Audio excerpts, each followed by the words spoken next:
Hello, I'm Jashikins, and welcome to yet another episode of Jash Reads. Tonight, we will be continuing Animorphs number 4, The Message, by K. Applegate.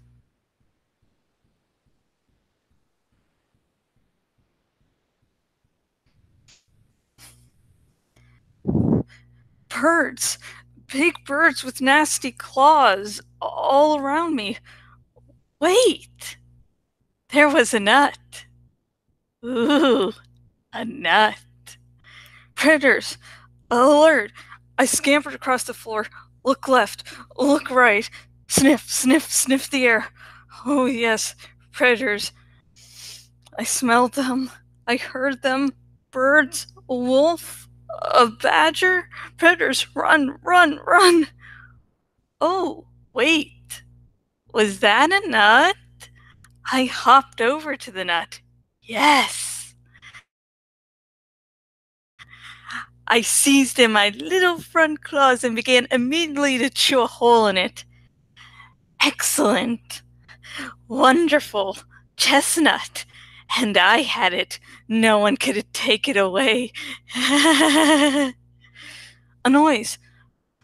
What? Predators! Don't drop the nut. Run with the nut. Run! With the nut stuffed into my jaw, I ran. I ran straight up the wall. Straight up.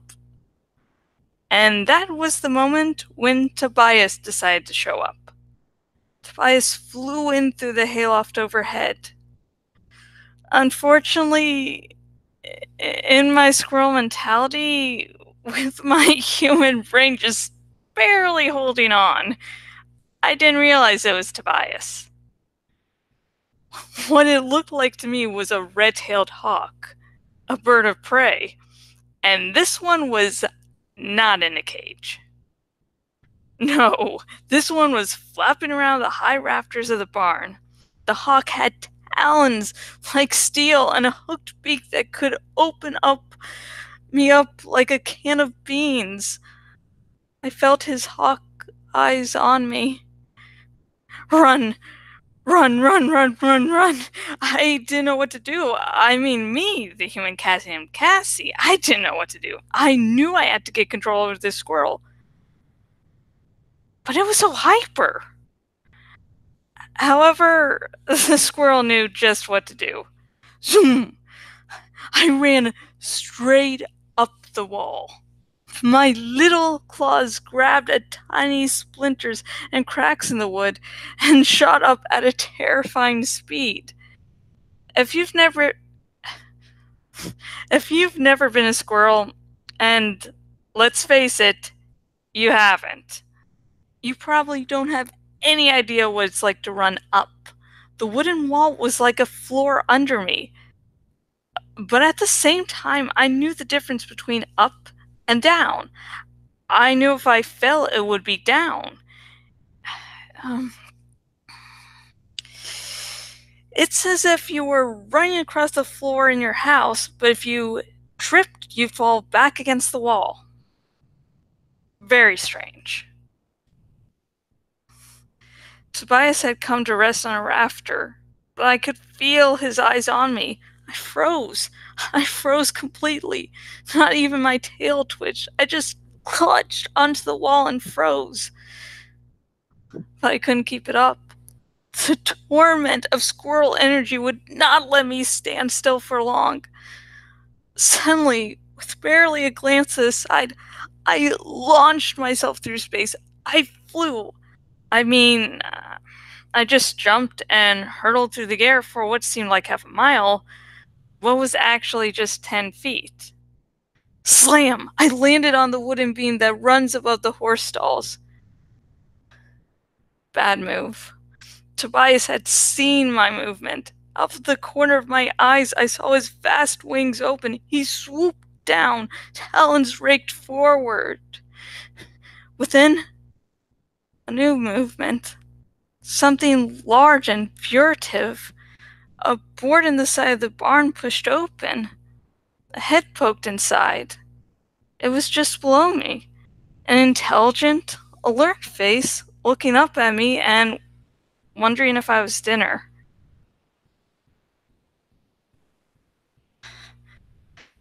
fox! My mystery bird killer! I had to get control of the squirrel brain. It always takes a minute in any new morph, at least, to control those wild animal instincts. But I didn't have a minute. Tobias swooped. Suddenly, it was insanity everywhere. Birds in every cage began to squawk and shriek. The wolves in the next room decided to start howling. The horses were whinnying shrilly. Tobias sheared away, startled. Too late. I had jumped again, and now I was falling toward the straw-covered floor of a stall. Falling toward the fox. I hit the ground and blew out of there, leaving a storm of dust and straw in my wake. The fox came after me. He was fast. Very fast. Tobias! Help! I yelled in thought-speak. What the... Is that you, Cassie? I dodged left. The fox dodged after me. He was faster than me and almost as agile. Unless I could find a place to climb up and away, I was done for. Yes, it's me. Well, why didn't you tell me? He said, sounding grumpy in my head. I was considering eating you. I just morphed. I just got control of this crazy squirrel brain. Now would you please save me? The fox's jaw snapped at my tail. I felt his teeth comb the fur.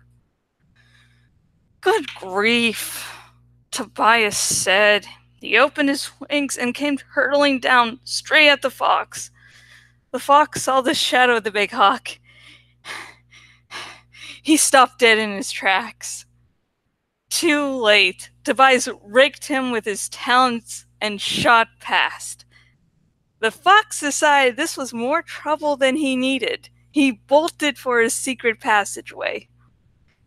Tobias came to rest on a crossbeam and looked down at me with his fierce hawk's gaze.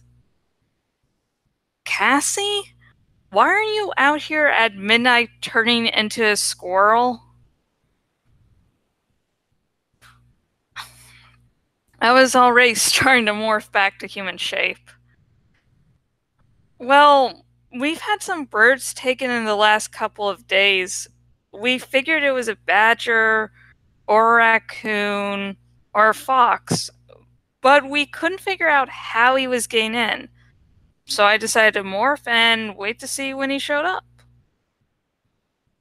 Well, I certainly can't criticize anyone who wants to rescue birds, he said. He fluffed his wings and began preening some ruffled feathers. I was halfway back to human shape, growing up from the floor, feeling my legs sprout beneath me. But my human mouth was not back yet. So, what are you doing here, Tobias? Looking for a squirrel sandwich? Tobias had almost completely accepted the fact that he was permanently stuck in the body of a red-tailed hawk. Recently, he had begun to hunt and eat like a hawk. He was still a little sensitive about it, but I thought if I just made a joke out of it, he would realize I wasn't grossed out or anything. Squirrel sandwich? He said. No, I was thinking barbecue. Sorry I scared you. It's okay, my friend, I said in my own voice. My mouth had formed. I was almost back to normal. All but this huge tail, which was still poking out of the back of my morphine outfit. Normal, for me, is about average height, I guess. Whatever average is. I'm kind of solidly built, not skinny, and not fat, with hair I keep short because I don't like messing with it. As my friends would tell you, I'm not exactly Miss Fashion. Mostly, if you want to know what I look like, picture a girl in overalls and leather work gloves biting her lip as she concentrates on trying to force a pill down the throat of a badger. Jake once took a picture of me doing exactly that. He has it next to his computer in his room. Don't ask me why. I would be glad to give him a picture of me in a dress or something. Rachel could loan me the dress. But Jake says he likes the picture he has. I hear something, Tobias said, suddenly alert. I strained my ears. Human ears are so lame. Almost any animal can hear better. But then I heard it too. A voice. Is someone in there? My father! You still have a tail! Too late. The barn door swung open. My father stood there, blinking sleepily and holding a flashlight. Cass? What are you doing out here? I stuck my hands behind my back and tried to hold my big squirrel tail down while I attempted to morph it away at maximum speed. Nothing, Dad. I just couldn't sleep. He nodded. Okay. Well, go to bed now, he said crankily. My father is one of those people who needs about an hour and 3 cups of coffee to wake up. Okay, Daddy, I said. He hesitated. Cassie? Turn around. Turn around? I repeated in a squeaky voice. Yeah, turn around. Just turn around. Slowly I turned. As I did, the last of the tail swooped back into my spine. Huh, my dad said. I gotta get back to sleep. I swear I thought you had a tail. I laughed weakly. When he left, I collapsed back on the straw. I really should have just stayed in bed, I said to Tobias. Dreams or no dreams? Dreams? He snapped. What kind of dreams? I shrugged. I don't know. These kind of weird dreams about the sea.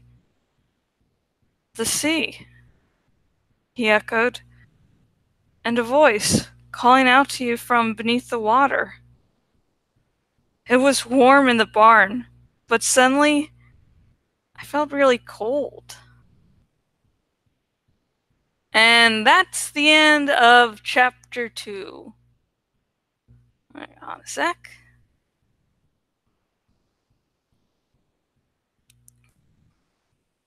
It's sort of sadly common, like, if you're reading the series and you want to do a drinking game, I would definitely suggest taking a shot or whatever when an Animorph nearly eats another Animorph. I mean, I knew sort of remembered it in later books, but I for some reason, forgot this instance of Tobias taking a late night hunt and, going after Cassie. Starts really early on. It's like, yeah, this is a book for kids, where the heroes nearly eat each other a bunch of times. For kids. How the fuck did I survive my childhood? God. Yeah, it's like, if you would like to discuss Animorphs with me, please comment down below and we can start a discussion. just no major spoilers for later on. I'm hoping that, people discover Animorphs through this video, and this channel helps make Animorphs a more popular fandom again, because it really deserves a lot more respect than it has. And if you do want to talk spoilers to me, if you are watching on the YouTubes, link in the description. And that link goes to my Tumblr Ask box. And if you are watching this dramatic reading and you're like, hey, this book sounds really fucking awesome, if you are watching on the YouTubes, link in the description. And if you're watching on my blog, link below. And the links go to where you can buy your own lovely copy of Animorphs #4, The Message by K.A. Applegate. And if you watch this dramatic reading and you're like, I would really love it if Jashikins read my ebook or fan fiction, I do commissions. If you're watching on the YouTubes, link in the description. If you are watching on my blog, link up above. And that link takes you to the same blog post where I say what I do, what I don't do, and my pricings. And if you're watching this lovely video on the YouTubes, please like this video, subscribe to my YouTube channel. If you are watching this on my blog and are watching it on the desktop version, look all over for the sidebar thingamajig, and then do the follow by email option. And I'm asking you to do this because I do not get the attention I deserve in my day-to-day life, so I come to you, people of the interwebs, to help me with that. Yeah. So yeah, the real life segment. I was going to actually have this video out earlier today, and Rev Resner has been resting for the majority of the day, so I was sort of planning things around that, but then he gets up and about, and I want to be social because, I worry about him and I want to spend time with him. So we have a small little dinner, we watch a movie, then we pick another movie, and I'm like, I'm just going to watch some of this and then go do the video, and then I get drawn into watching it until the end. So yeah. The first movie we watched was The Boy. God damn it, with the girl that plays Maggie on The Walking Dead, which is actually the one thing that drew me to wanting to see the movie, because I like the actress. She was also in Supernatural. And then the next one we watched was a silly little movie called Bedeviled, which was about a killer app. It was good. I think it was one of the high points of that was the villain. The guy who did the villain's voice, it was just, in my opinion, fucking awesome. Of course, both are horror movies. And now for the Well Wishes segment. Well Wishes is a segment where I say some well wishes and then drink a little sake. And you can join in with me in one of two ways, and you can actually do both ways too if you want. The first way is you can drink along with me, drinking your favorite alcohol, liqueur, or wherever the fuck you find lying around. And if you don't drink for whatever reason, you can also take a shot of, water, milk, orange juice, bunch of things. And the second way you can get involved with this segment is submit your own well wishes. You do that by commenting on this video, and the next episode I will read your well wish, or well wishes, however many you choose to submit. No one submitted any well wishes this time. I check before filming. So if you submit your well wishes during this video, that's why I'm not reading them. So. First one, as always, is I hope everyone is in good physical and mental health. No one needs to deal with any fucking medical bullshit. Um, I hope that Peep and Loki stop shitting in their water. It's just they're trying to get back at me for not letting them fly around all the time. Yeah. So hopefully they stopped. They didn't poop that much today, which is a good thing, but I always know in the next day or two they'll be back to normal. I just... Oh. Let's see. I hope Lemon stops having nightmares. She's only had one, but I just don't like it. I remember back when I was living in Dad's house, she actually had a nightmare, and it was just very confusing. I didn't know really what was going on. It was, yeah. She doesn't have them often, but I just don't want her to have them because she's already anxious as is. Yeah. And I hope that when Loki and Peep are moved into their new cage, that they aren't sneaky little bastards and actually find a way out. We tested, them in the cage, and it seemed like they can't get out. But, birds are actually very intelligent, so they could be holding back until they actually moved in to actually make serious attempts at escape.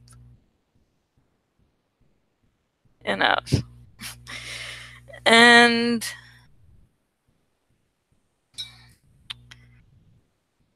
drinking time. Small sip. Cheers.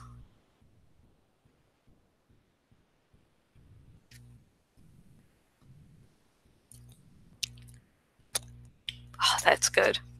I know my face goes into weird directions. That's my face of enjoying this.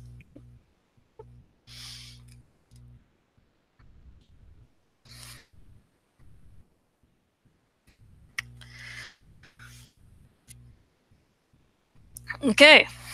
Next episode will be more of a marriage of convenience. And that will air in a few days. And like has become the norm, there will be 3 episodes when I start to put out more dramatic readings. So again, next video will be more of a marriage of convenience, and that will come out in a few days. And until next video, goodbye.